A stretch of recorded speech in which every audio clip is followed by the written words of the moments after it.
Hi guys, welcome back to my channel and welcome if you're new here. My name is Isra. Today I'm going to be sharing the May energy update.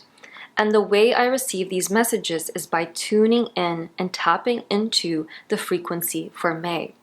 And I use the plant medicine of ceremonial grade cacao in order to connect more deeply to my intuition, to my throat energy. It opens up the throat chakra, really powerful plant medicine for that, as well as connecting you to your emotions, to your sacral energy, your sensuality, and your sexuality. So the very clear message that came through for me was around the inner feminine energy. Within all of us, men or women, we contain the masculine and feminine energy. And the feminine energy is your emotions. It can be also your sensuality. It's your sacral energy, both men and women. For the women, it's the womb energy, the womb space, as well as for men, it's the hara. And creating time and space to fill up your own cup is going to be crucial. And self-care is not a luxury, it is a must when you're on the ascension path, when you're on the path of reclaiming the parts of you that are forgotten and that are hidden within your subconscious mind. But in a way, you must have these practices in order to ground and to center yourself. So, some practices can be as simple as walking outside with the intention of just being with yourself. No distractions, no music, no social media, just you and yourself. It could be also qigong, dancing, somatic movement, really powerful, intuitive dancing. Just putting your favorite music on will be really powerful to do this, releasing of any tension and of the energetic clutter that may come through when you're around a lot of people or when you're going through a lot of internal shifts and changes. When there are strong emotions coming up, also somatic movement can be so powerful in shifting this energy.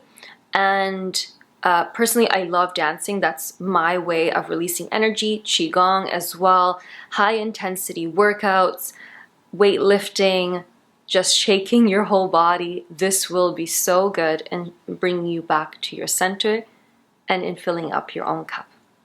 So the inner feminine energy is also connected to your heart frequency. And the question that comes through is to ask yourself, what does my heart desire? And really answering this question for yourself. You can even comment this in the comment section below. What does your heart truly desire? And you could journal about this. Journaling is such a powerful tool also to release emotions and to come back to your center. That's been one of my tools since I was 19 years old. I've been journaling in order to understand who I am. And to know who you are, it's so important to listen to your emotions. They are the pathway, they are the compass back to yourself. To see where certain boundaries have been overstepped or where you need to speak up about something. And they can come up as anger, sadness, anguish, grief, can come up as frustration, whatever it may be. Listening and valuing and validating those emotions is going to be so, so important on the path of understanding who you are and reclaiming the different parts of yourself. By having these practices and connecting to your heart and asking yourself, what do I truly desire? You will then be able to understand what you would like to create in the world. So creativity, continuation of that theme of what do I want to create in the world? And don't hesitate in sharing that. It is beautiful, especially when it is shared from the heart. So right now, if I ask myself, what does my heart desire? And it's to be deeply felt and to be seen in who I am. And to develop that deeper connection with the people close to me. Maybe the answer is around creating more art. Maybe your heart desires, your inner child desires to have more fun. Maybe go for a paint night, or maybe you'd like to go into nature and just allow yourself to be present. Again, no distractions, no phones, and if any sort of discomfort comes up, that is okay. This will actually be an opportunity to release any of that emotional baggage, to release any of that tension in the body, and to acknowledge it. The body is the subconscious mind, and it will show you where there are emotions that are stored there, and then it'll be an opportunity to feel those emotions, and it's tuning into that part of you and allowing the emotion to come up, to flow, to surrender to it in order to release it. Because in that process, you will receive wisdom. You will receive new information about yourself. So surrendering is not an easy thing. Surrendering is an active process. It is actively letting go of control of how much you're feeling and what you're feeling, and just trusting your body. And this, of course, is a process, and being gentle and loving towards yourself is going to be very, very important. And I understand this because personally, on my own journey, I would want to control what I'm feeling out of fear of being overwhelmed, a certain emotion taking over. And truthfully, you are not given more than you can handle. And trusting that fully is going to be very, very important. Another way to connect to your inner feminine is by slowing down and listening. What are you feeling in your body? What wants to come through? And journaling about this, recording it on your phone, whatever it may be, just to allow yourself to express, to allow your throat energy to open up, and to not be afraid to express yourself, to express how you're truly feeling. And if there are thoughts of this is too much, this is where I invite you to say, no, I welcome more of me. We try to control how much we're angry, how much we're sad, and we just need to allow ourselves to feel. And this, again, is a process. And by slowing down and being present, you're going to be able to hear your intuition more. You're going to be able to hear maybe ideas, creative ideas that you want to share more in the world. And it's going to be creating this ripple effect into the world. When you start to share from your heart, when you are filling up your own cup, this will be energetically felt by people, whether consciously or unconsciously. And this will be inspiring for other people to choose themselves and to create more from the heart. This is going to be very important in doing what feels good for you, and to let go of any people-pleasing tendencies. And one of the messages that came through, one of the cards that I took out, was boundaries. And I'll show it to you right now. This is from the Priestess of Light Oracle card deck, and it's around boundaries. And here she's actually holding up her hands and saying, in my mind, no, that's enough. And really affirming that is very important. If you're allowing other people to step all over you and you're not speaking up for yourself, there's anger being suppressed here. And it will come out in some ways. It may come out in addictions as well. So it's so important to speak up, and specifically in partnership, in relationship, this can be very difficult because we don't want to upset the partner, especially if they don't create that space, or we're afraid of being too much, or afraid of it being too vulnerable, or that we won't be accepted or received well.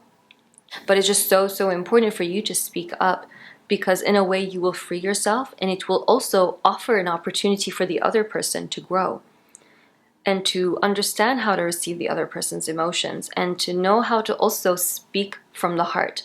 It's so important when you are speaking up about something to speak from the heart and to not project onto the other person, to speak about how you feel and not pointing the finger at the other person, because that's also a very important part of communicating, is to come from the heart, to not point the finger at the other person, but to be gentle upon yourself as well. This will really help instead of having an argument or explosive kind of communication. It's going to be really important to come from the heart, to journal about it, to understand what to say before you go to that person. That's been one of my methods, is journaling, working through my inner child, understanding my shadow sides, taking responsibility where I need to take responsibility. That way, if you're just speaking from the heart and that person still does not receive you, then you know this person needs to upgrade, first of all, and second of all, they might not be the right person for you. And this can be really hard to hear, but it's way more painful to live with someone or to be in partnership with someone who does not receive you in the way that you are meant to be received, to be validated for your emotions, and to be welcomed for all of your expression. And this requires work from both sides, because we all have some sort of wounds to heal. And from our younger self, from our inner child, we need to parent ourselves in the way that we may not have received growing up.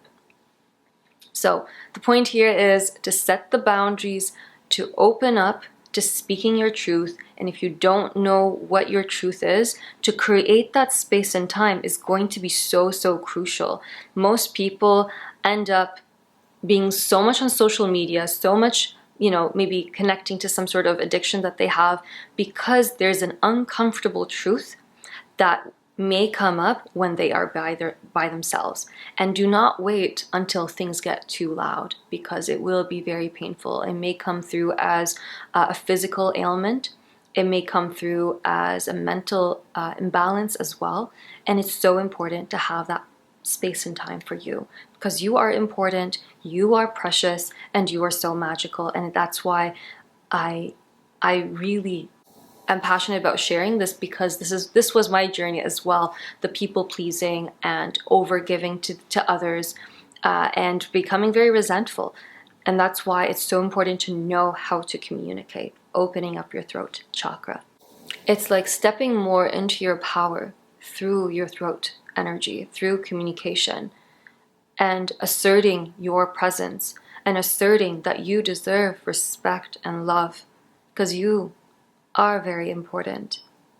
And connected to the topic of the inner feminine, connecting to the earth, connecting to soil, connecting by touching a tree, is going to help to balance your energy. It's going to help you in taking care of your body as this sacred temple.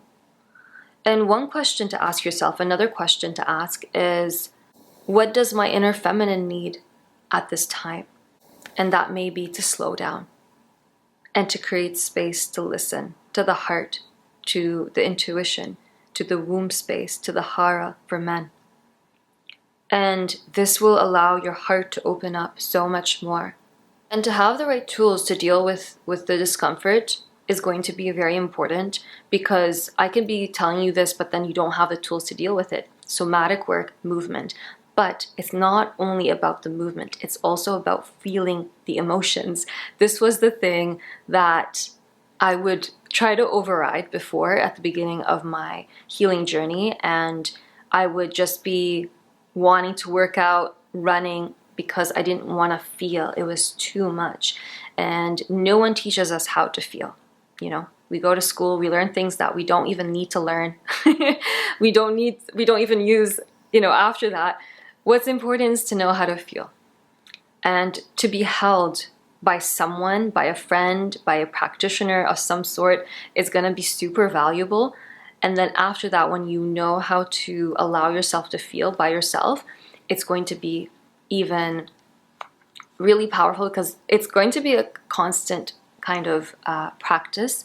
Whenever there's a new moon or new full moon, there's new layers, new levels being released here. And you are powerful, and you have what it takes to deal with that. Trusting your body, trusting yourself is going to be integral. This is the root energy, the root chakra. So another card that I took out from the Priestess of Light Oracle card deck is Innovation. Innovation, here you could see her hands being up in the sky, reaching up, and this is connecting to your higher self and allowing yourself to take flight to a higher level of being, to a higher level of receiving more of what your heart is desiring. It can be in love, whatever was true about love before for you, in the sense of maybe acting from a place of fear instead of love, allowing that previous identity to be dissolved and a new you to come through. It may be also receiving greater abundance, greater wealth. Whatever was true before is not true right now. And that is the thing that I also feel coming through for May, the liberation to a higher level and stepping into that higher level. This message may be in resonance with some people, not everyone. So tune in always when receiving these messages. But what identity do you want to let go of, and what do you want to welcome in? What transformation is occurring right now? So there's actually a full moon in the sign of Scorpio in the month of May, I think on the 12th of May. And then there's a new moon closer to the end in the sign of Gemini. So Scorpio is a transformative kind of sign. It is the shedding of the old skin that is no longer serving you, that is weighing you down, and you are ready to open up into a whole new beginning, into a whole new you. So that is the message that I'm feeling from this card, new creations coming through for you as well. And the importance of somatic work also. Here I got the card, the dancing, and cleansing, also letting go of any emotions or energies not of your own. And this is from the Crystal Medicine Oracle card deck as well. So these are the messages for the month of May. I hope you enjoyed. I would love if you subscribe to my channel and like this video. That would mean so much to me, and I look forward to seeing you very soon.